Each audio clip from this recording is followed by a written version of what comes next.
అందరికీ నమస్కారం. నా పేరు మెట్టు శ్రీధర్. మరి ఈరోజు ఇస్నాపూర్ యువ నాయకుడు డప్పు అరవింద్ గారి ఆధ్వర్యంలో మరి ఒక కండర క్షీణత వ్యాధిగ్రస్తులైనటువంటి సోదరునికి మరి 3-వీలర్ ఏదైతే చైర్ ఉందో దాన్ని ఆయన సొంత నిధులతోని బహుకరించడం జరిగింది. మరి కండర క్షీణత వ్యాధిగ్రస్తులు అనగానే మనకు లోకల్లో గుర్తొచ్చే పేరు మడపతి రవణ.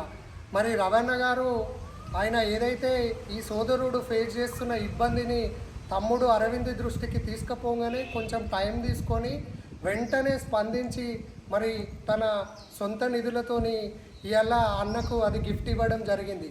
మరి ఇలా మనం ప్రపంచంలో చూసుకుంటే ఎప్పుడైతే ఒక వ్యక్తి తన ఆనందాన్ని తన సంతోషాన్ని పక్కనోళ్ళ కళ్ళల్లా పక్కనోళ్ళ సంతోషంలా చూసుకుంటాడో అప్పుడే ఈ ప్రపంచం అంతా సుఖశాంతులతోని వెలుగొందుతుంది. ఇలా ఈ స్వార్థపూరిత ప్రపంచంలో ఎంతసేపు మన కడుపు నిండితే చాలు, మన జేబు నిండితే చాలు, పక్కనోడిని కొడదాం, మరి పక్కనోడిని కిందికి గుంజుదామనే ఈ సమాజంలో మరి అరవింద్ లాంటి తమ్ముడు తన జేబులోకి వెళ్ళి రూపాయి కూడబెట్టి మరి అనేక సామాజిక కార్యక్రమాలు చేయడం అనేది చాలా అభినందనీయం.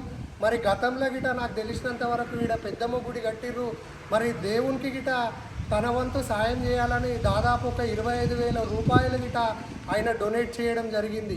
మరి అదేవిధంగా దేవుడు అంటే ఎక్కడో ఉండడు, మన చుట్టుపక్కల ఉన్న మనుషులలోనే ఉంటాడని గమనించిన అరవింద్ గిట మరి సాటి మనిషిని రూపంలో దేవుణ్ణి చూసుకొని ఇవల్ల ఆయన గిట ఈ 3-వీలర్ చైరు బహుకరించడం అనేది నిజంగా చాలా గర్వకారణం. మరి భవిష్యత్తులో గిట ఇలా ఇస్నాపూర్ మున్సిపాలిటీ అయింది, యువ నాయకత్వం ఇలా రాజకీయాలలో ఎంతైనా అవసరం ఉంది కాబట్టి తమ్ముళ్ళు లాంటి వాళ్ళు రాజకీయాలలోకి వచ్చి భవిష్యత్తులో ఇస్నాపూర్ కౌన్సిలర్ లాగా గిట ప్రజలకు సేవలు అందించి గొప్ప స్థానంలో నిలబడాలి. ఇట్లాంటి వందలాది వేలాది మంది వ్యక్తులకు గిట సహాయ సహకారాలు అందించేంత బలాన్ని గిట ఆయనకు దేవుడు చేకూరుతుందని చెప్పి ఈ శివాలయ ప్రాంగణంలో నేను మనస్ఫూర్తిగా కోరుకుంటా ఉన్నా. మరి ఇటువంటి అవకాశాన్ని ఇటువంటి సందర్భంలో మరి నేను జాయిన్ అయ్యే విధంగా నాకు మాట్లాడే విధంగా ఒక అవకాశాన్ని కల్పించిన తమ్ముడు అరవింద్ టీం అందరికీ నేను హృదయపూర్వక ధన్యవాదాలు తెలియజేసుకుంటూ సెలవు తీసుకుంటున్నాను. ధన్యవాదాలు.